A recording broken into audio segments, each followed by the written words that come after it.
All right, guys. So before we drop today's daily upside, I do want to let you know about something that I have going on right now. Super excited to announce it. If you guys haven't joined the Patreon, you definitely need to do so.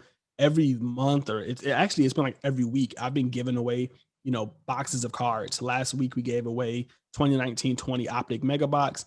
This month we're going to be giving away Panini Black, but I also have a surprise giveaway, and that's the new Clearly Donruss. So this just came out. I really love this set. I've seen Pac-Man open the case and they just look like really dope cards. And I really like how Panini is, pandering to what we're doing over here. So on this box, you'll see that it says debut edition.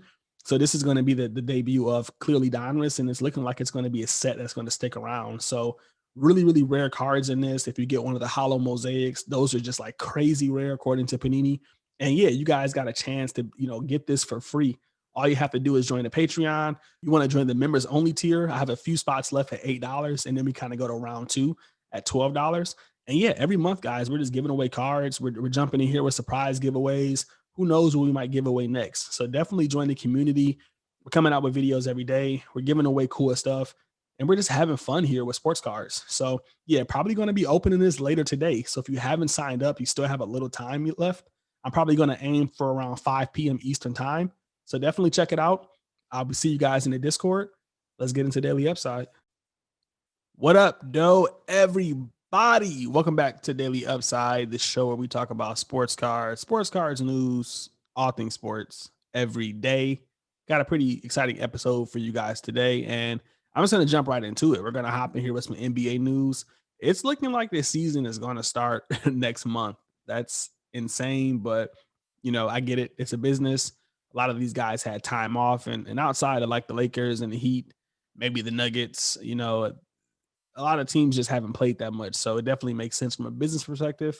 It makes sense just from an NBA perspective. And as a fan, I gotta say I'm pretty excited about it. Feel bad for LeBron, feel bad for the Lakers, feel bad for the Heat. But as a fan, I'm pretty excited to jump back into this. And it's like the news has just been coming every day nonstop. There's so many rumors. We're hearing rumors for like next year.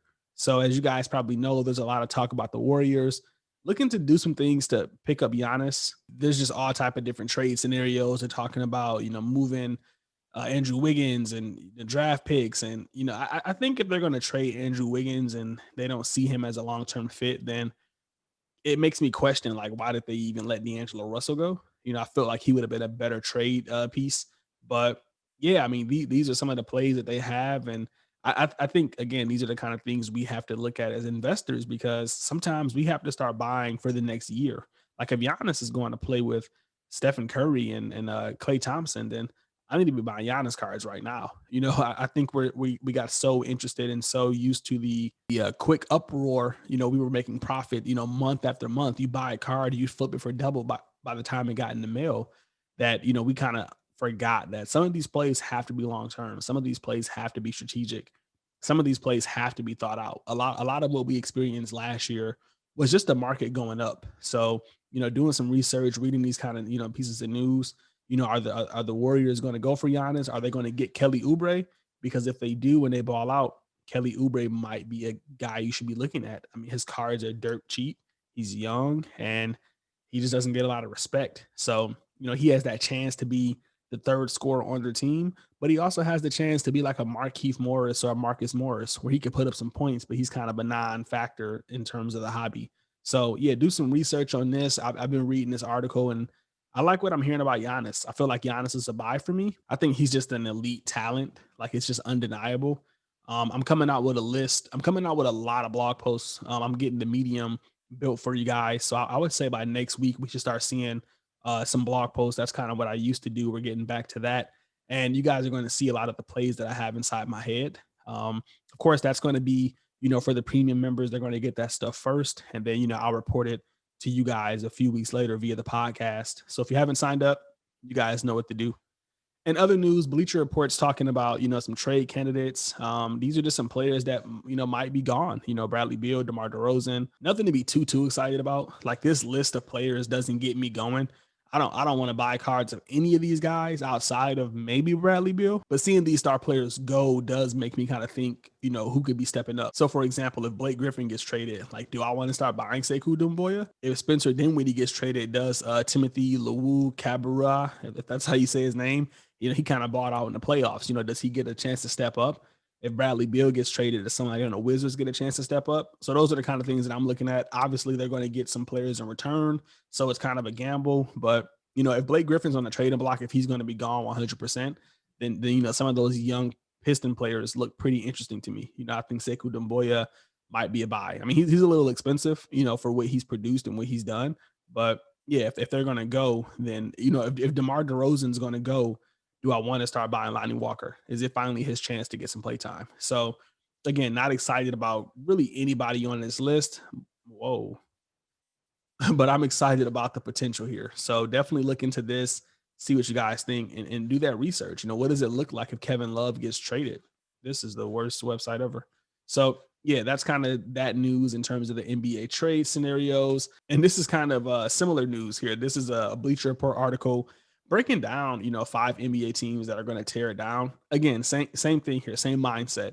If they're going to tear it down, that means these young players are going to get to play. So if the Cavaliers, who are already rebuilding, if they trade Kevin Love, do we want to go all in on Colin Sexton, Darius Garland, Kevin Porter Jr.? Like, are they going to get an insane amount of playing time? Are the Cavs going for draft picks? If OKC does the same thing, do we want to go in on Shai Gilgeous-Alexander? Is he going to be like just averaging 25 points per game? What's going to happen? So, definitely look at these type of articles. I like Lonnie Walker a lot. So if the Spurs get rid of DeMar DeRozan and they just go small ball, maybe got DeJounte Murray, Lonnie Walker, that's going to be an interesting backcourt for me, especially defensively. And I don't think Bradley Beal is going to go anywhere, but yeah, these are the kind of things that I look at on a day-to-day basis to see what could be a play. We don't need any of these guys to be superstars or anything of that nature. We're finding value in star players and all-star players. So if you think somebody like Shai Gilgeous could really become like the face of OKC, then that's going to be enough for his cars to go up. And if they're getting rid of Chris Paul, then he's obviously going to get, the keys to the kingdom. So yeah, just something to look into. I'll continue to report back on these things as rumor happens. Bleacher Report also updated their mock draft, so that's also pretty important. We got Prism Draft coming up. It's really exciting to see where some of these players can land. They have LaMelo Ball now going number 1 to the Timberwolves. Not sure if that's going to be a thing or not with them having D'Angelo Russell, but maybe they're just going to draft for talent and, see how that goes. They got, James Wiseman going to the Golden State Warriors. I would rather them trade that pick and pick up like Jackson Hayes or something, but that's just me.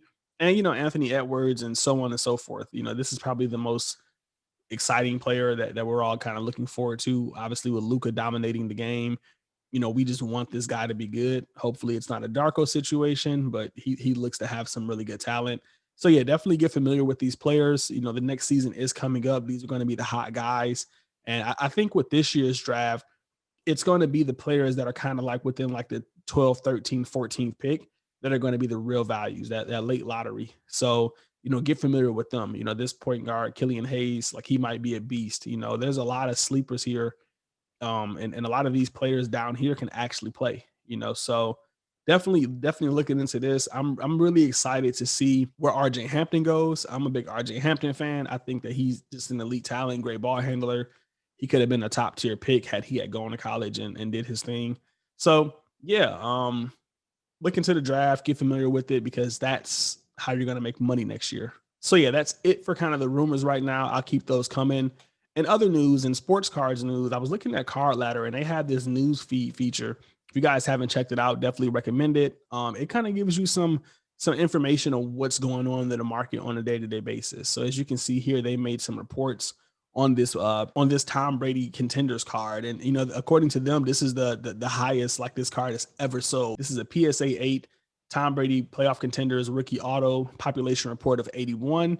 And yesterday it sold for $34,000 via best offer. That's like $11,000 higher than the previous sale, which is a 43% increase. So I want to bring this up. We don't talk about a lot of football here, but a lot of people in this sport, a lot of people are in this market.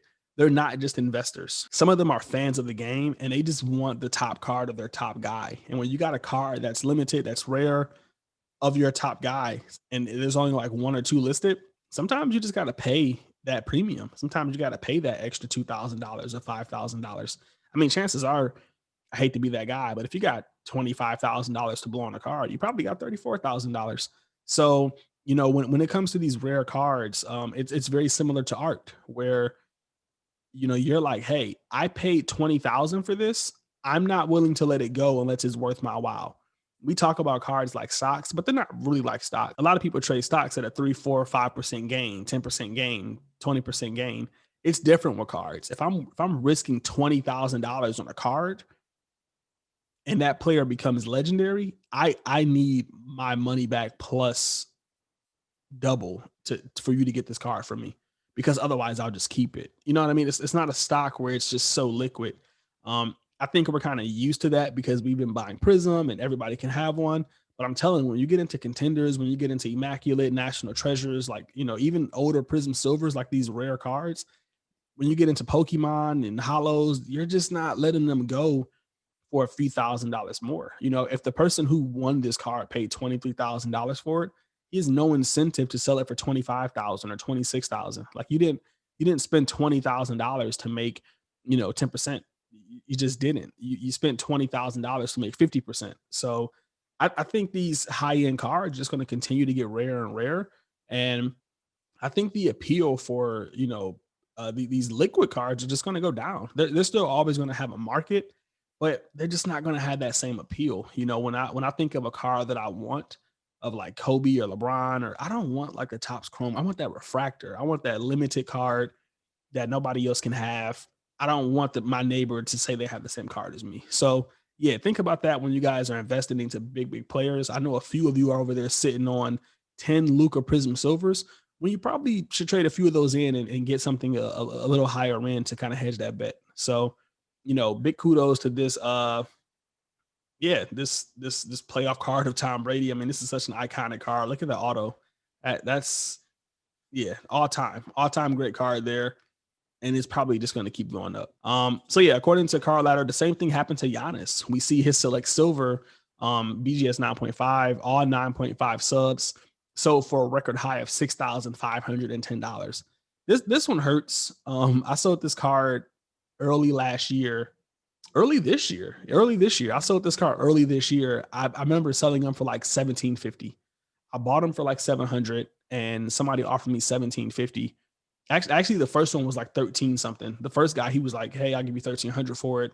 I'm like, bet. I just doubled my money on this card. I was so happy. Like I was like, he doesn't even know that I paid 700 for this. And I had bought it like a week ago. And then I had found another one for like 900, but it was like all 9.5s. And this is what I was just talking about. So I bought one for 700, and then somebody posted one for like 9 or 950. Now in my mind, I'm like, I don't want to overpay for this card. I just bought one for $700. And then I was like, you know what? There's not that many of these. This one's a true gem. I'm just going to pay the 950 for it. If I believe this card is going to double or triple in value, who cares if it's an extra $200 or whatever the case may be?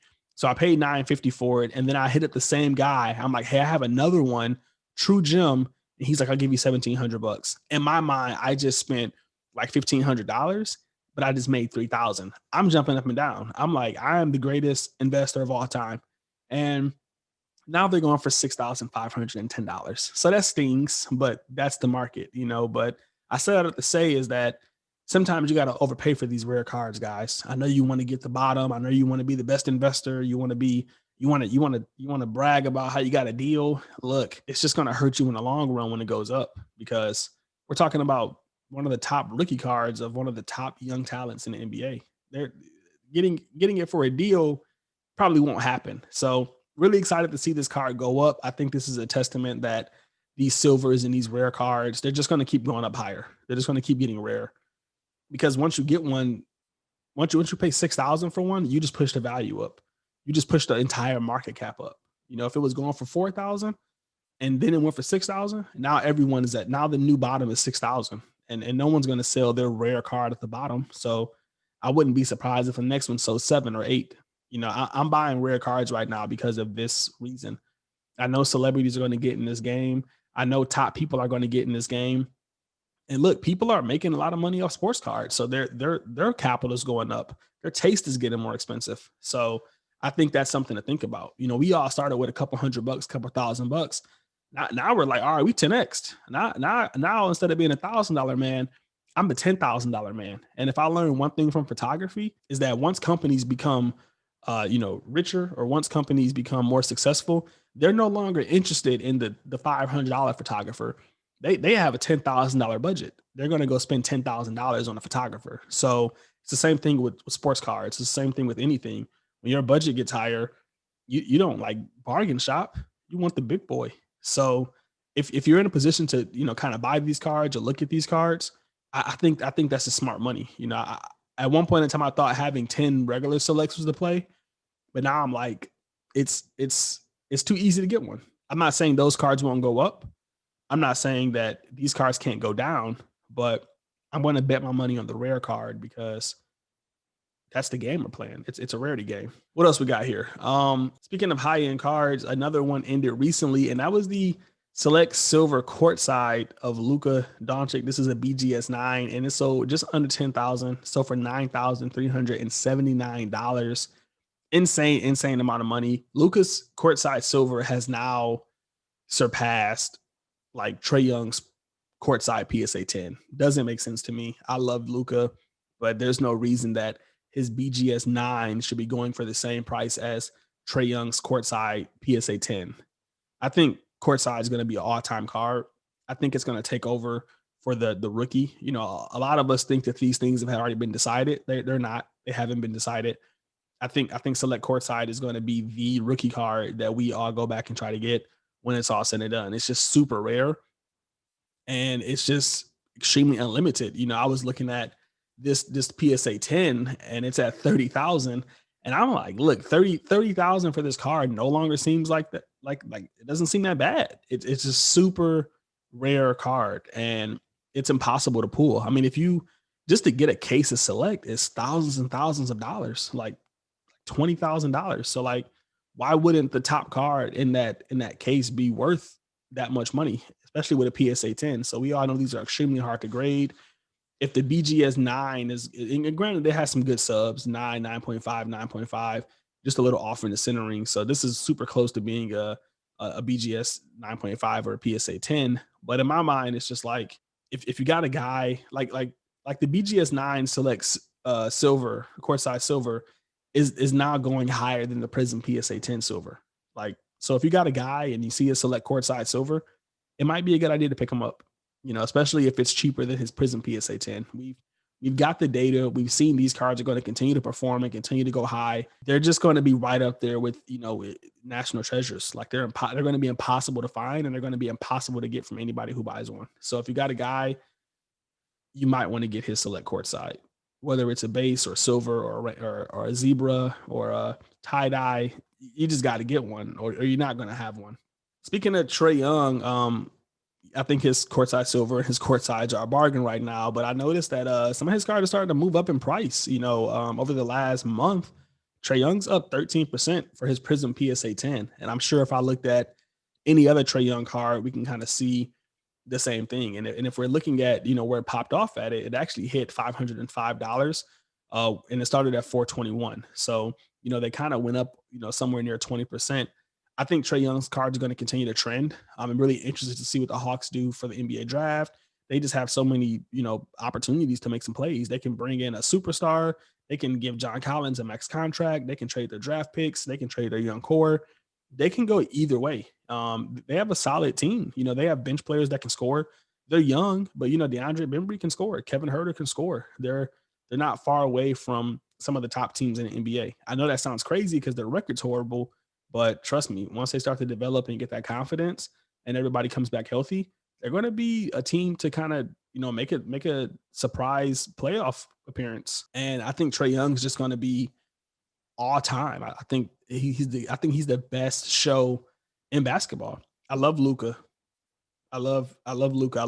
But in terms of young players, I think Trey Young's a better show. Like I'm literally contemplating if I should fly to Atlanta to go watch Trey Young play. That's how good of a player he is. I don't know if you guys watch the highlights. He's just extremely exciting. and the kid can dance, and not only can he dance, but he's young and he has the ability to pass. He's one of the best passers in the game. It's just a combination you don't see too often. Trey Young is the Patrick Mahomes of basketball in terms of a player that can run the ball but also pass. Typically when you see a great shooter, he's like an okay passer. Like Steph Curry's an okay passer. He's not an all-time passer. So being able, Trey Young isn't an all-time shooter like Steph, but being able to have his range and his passing ability just gives him too many options. He's too much of a threat. So I thought it was interesting seeing these go up in price, and I wouldn't be surprised if they continue to trend. I wouldn't be surprised that these hit like 750, by the time the season is about to start. So if you're into Trey, I'm not saying go buy Trey Young. That's just my analysis. I just wouldn't be surprised if these hit half the price of Luka. I mean, right now he's not even half the price of Luka. So I think that that's where we're going to get to. Trey Young should at least be half the price of Luka. At least. I mean, I think he should be right next to Luka, but at least half the price of Luka. Before we end this, I do want to talk about NBA Top Shot. A lot of you really liked the episode that I did. You like Top Shot. I got a lot of DMs about it. The Discord is like going crazy about Top Shot. There's like one guy in the Discord who's just like, he's very passionate about it. He's just giving out all kind of insight, all kind of information. And a lot of things that he's saying, they kind of resonate with my thoughts. And that's why I'm kind of bullish on it. But yeah, they're dropping a premium pack tomorrow. This is where you're going to get the rare limited cards. And yeah, they're going to come at $24 per pack. There's 3,411 packs. And look, guys, these packs, they go fast. Like, it's not like you can just jump in and buy a pack. You got to be there at 5 p.m., or 8 p.m. Eastern Standard Time. You're going to get one gold moment per pack. These are serial numbered to 299. And then you're going to get 5 base cards that are just like kind of common. And there's like a max supply of those. So yeah, if you want to try it out, now may be the time. You might want to like create an account early on because, again, they go really, really fast. So yeah, new packs coming out tomorrow. Definitely check it out. If you got any questions, hit me up on Instagram or, jump in the Discord and let me know. As always, I also want to give a shout out to everybody in the Patreon. I promise you guys a lot more content is coming. I've been trying to figure out this streaming setup. I finally just went ahead and went all out and stopped trying to do it in a low budget way. I talked to you guys about buying cards, and sometimes you got to overpay. And, I had to take that same advice when it came to, my setup. So I went and got a camera yesterday. We're going to start streaming. We're going to actually stream the clearly Donruss box that I showed you guys. So again, if you haven't signed up for the Patreon, definitely do so. The $8 and $12 tier is the only way that you can be eligible to win these boxes. Every month or every week I've been buying boxes and just giving them away. So if you haven't signed up, if you want to win the boxes, that's the only way to do so. And then on top of that, you get access to the Discord. You're going to get all my articles that I plan to come out with, and you just get a lot of information from everybody who's a part of the community. So if you haven't signed up, definitely do so. The holiday times are coming, and we're about to double down, guys. It's about to get crazy over here between Top Shot, between giving these boxes away, between the NBA season coming back, all of my analysis. It's about that time to just go crazy and go all in on sports cards. So if you haven't jumped in and you like listening to these podcasts, you might want to put a few dollars in. And I know it's expensive, but I got some low budget stuff coming for you guys as well. If you got $50, $100, there's still ways to make money. And that's the kind of content we're going to be dropping soon. So yeah, if you haven't signed up for the Patreon, definitely do so. Go ahead, like, subscribe, all that good stuff. You guys' support means the world to me. I'll catch you guys in the next one. Happy investing.